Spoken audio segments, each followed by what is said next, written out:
In just over 24 hours from now, the 2022 first pitch of the 2022 Major League Baseball season will be tossed. Actually, could be a little later than that because the Red Sox and Yankees opening day has already been postponed to Friday. But what you're looking at here, multiple hitters in action this year are theoretically in striking distance of the 300 career home run mark. So Paul Goldschmidt, the top 20 away. Why are we showing you this list?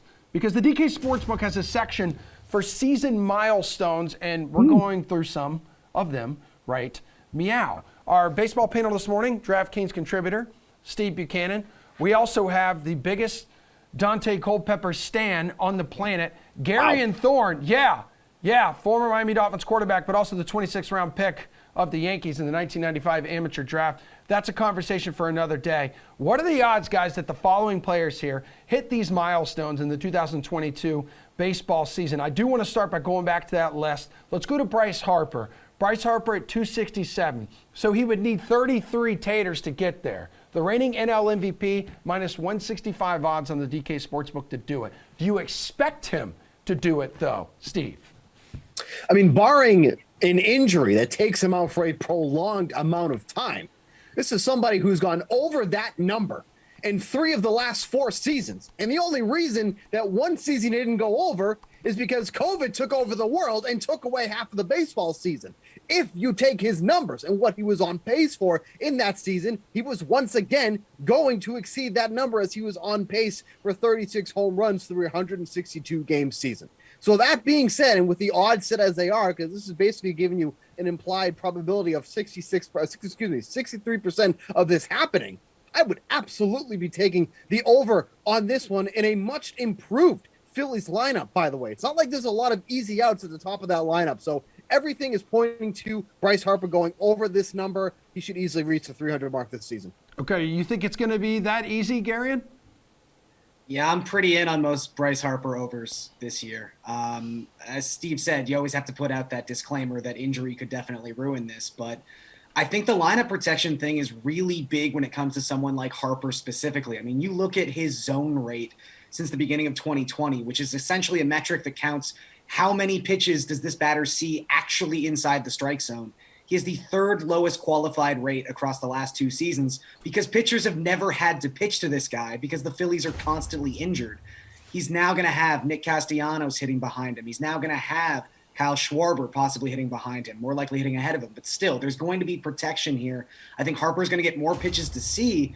And I honestly think there's a case to be made that, like, Bryce Harper's been the best hitter in baseball the last 2 seasons. I mean, he's top 3 in expected WOBA in both of those seasons. He led baseball in expected WOBA last year. He's also, like, spring training stats are spring training stats, but I swear every time I look at Twitter, Bryce Harper's just hit a home run this spring. Like, I think this is really going to be a massive year from Harper. I think he could maybe pass this mark in, like, August, if we're being honest. Okay, Steve. JD Martinez, your dude, plus odds here, plus 185 to hit that milestone. He's going to need 34 home runs in order to hit that 300 home run mark. Are the odds worth giving this a shot? I think I need longer odds on this one. Like, really, if you look at since when JD Martinez joined the Boston Red Sox, his home run totals have plummeted each year.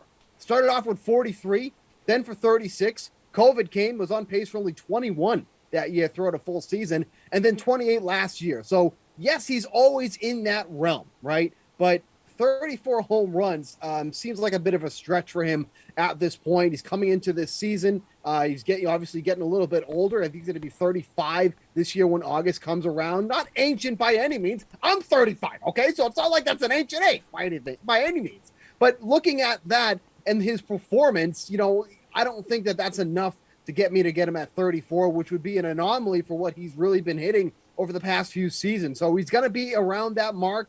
I wouldn't be shocked if he ends with 28, 29, but 34 seems like a bit of a stretch, so I'd be fading that one. Bit of a stretch, Garion? I do like that it's at plus money, but I'm going to echo what Steve was saying. If this was like maybe plus 210, plus 225, I'd be a little bit more intrigued because obviously JD Martinez has the potential to hit 35 home runs this season. But, you look at his 2020 stats and you can probably throw those away. I think that's kind of like an outlier season where clearly there was some like the use of video technology in the dugout. We all know that narrative with JD Martinez, and he came out on fire to begin last season, had 9 home runs in the month of April. But after that, I mean, if you look at his second half statistics, he had a 199 isolated power, he had a 105 WRC plus. Like, these are perfectly acceptable marks, but they're not really up to the standard that we've become used to with JD Martinez. He's going to be 35, like Steve mentioned, in August, right as Bryce Harper is hitting his 300th home run. You do start worrying about bat speed a little bit. I will say the fact that he is probably going to be like the primary DH for the Red Sox, it is nice in the injury sense here where he's probably going to play. You can probably pencil him in for like 150 games this season, so he's got that going for him. But I would want this number a little higher if I was going to bet on it.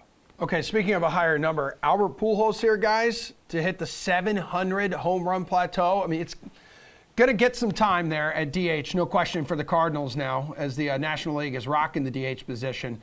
He's returning to St. Louis to close out his career. Plus 800, Garion, to get to 700. 21 homers, that's all he would need. It's a part-time role. You think that's too much to ask? Or are we going to see some magic here in a fairy tale season? So, like, there's no fun saying this isn't going to happen. This is plus 800. Like, obviously the book realizes this is pretty unlikely. So let's make the case for it just for fun. Pujols last season crushed left-handed pitching to the extent that he was averaging a home run once every 10.5 at bats against a left-handed pitcher. For context, Vladimir Guerrero Jr., who led baseball with 48 home runs, averaged a home run every 12.6 at bats last season. Small sample, obviously. It was relying on like a 20% home run to fly ball ratio, which would be Pujols' highest mark since 2009.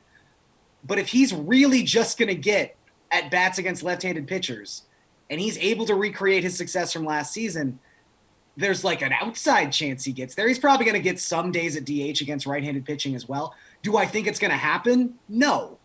But, you know, if you want to have some fun with this one, it's plus 800. Like, this is someone who was mashing home runs off of lefties better than virtually anyone else in baseball just last year. Steve, he is how old now? 42? 42. Hasn't hit 20-plus home runs since 2019 here. 16 last year. Yeah, no, and here's the thing, too. Like, he did that. It was 17 last year. He did that as a quote-unquote part-timer.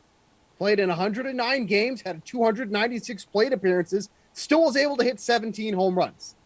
Once upon a time, the odds for this were 10-1.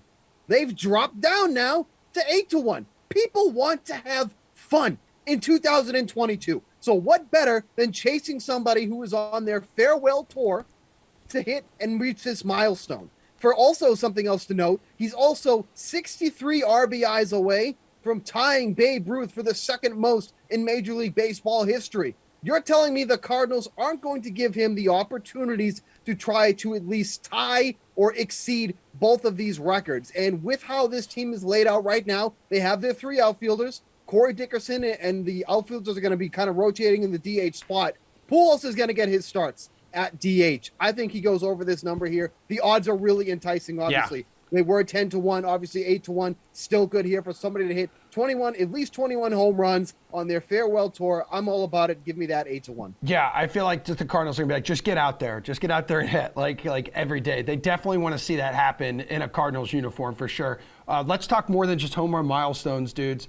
We have like hit, strikeout, and wins milestones as well. So Adam Wainwright, 16 victories away from 200 in his career. Clayton Kershaw, 15 from that mark. Wainwright plus 500 to get there.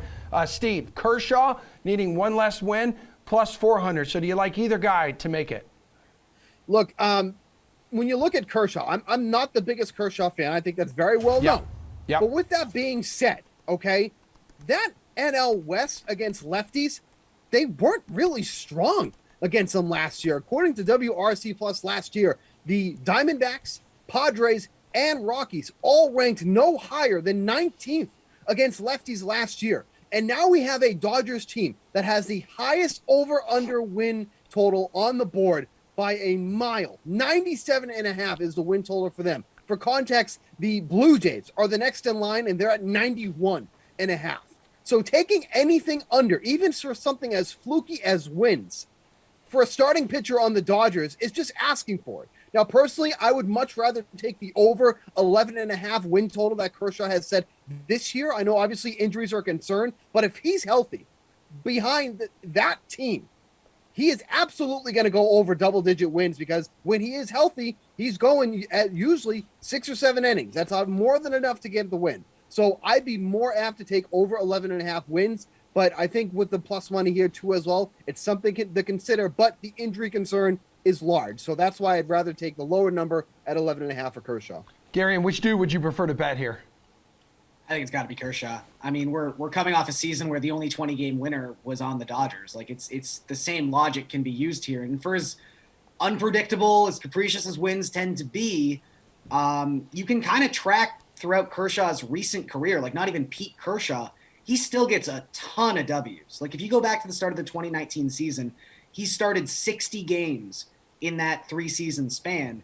He's won 32 times. He's winning 53% of his starts. That is an absurd win rate for a starting pitcher in today's version of baseball. So this bet is sort of like plus 400. Does Clayton Kershaw start 26, 28 games this season? And I don't think those are terrible odds. I'm with Steve. Like, I think I'd rather just take the 11.5. That's way more likely. But yeah, I think plus 400 is pretty good for Kershaw, because this Dodgers team is just so good. Just make it through 5 innings, and you're probably going to pick up that W. All right, baseball guys, appreciate you, love you. But just a heads up, you two, no longer the only baseball guys with this glorious company of ours, because there's a new sheriff in town. Baseball is the greatest game in the world. I've been a baseball fan my whole life. I loved it from the first day that I discovered it. I think what makes me different is that it's authentic. I care. That passion is infectious. Putting everything that you have into it and then seeing that it's enjoyed by that many people. I mean, I don't know what could be more rewarding than that. The reason why I came to DraftKings, I saw an opportunity to showcase what me, my co-hosts, do with baseball. Right now, there's never been more young, exciting stars rubbing it in the faces of people who think that the sport's dead. We're here to show you that it's not. When people say, you know, oh, this is my life, like, no. Like, this is my life. Is there anything else you want to say? Let's go Sox.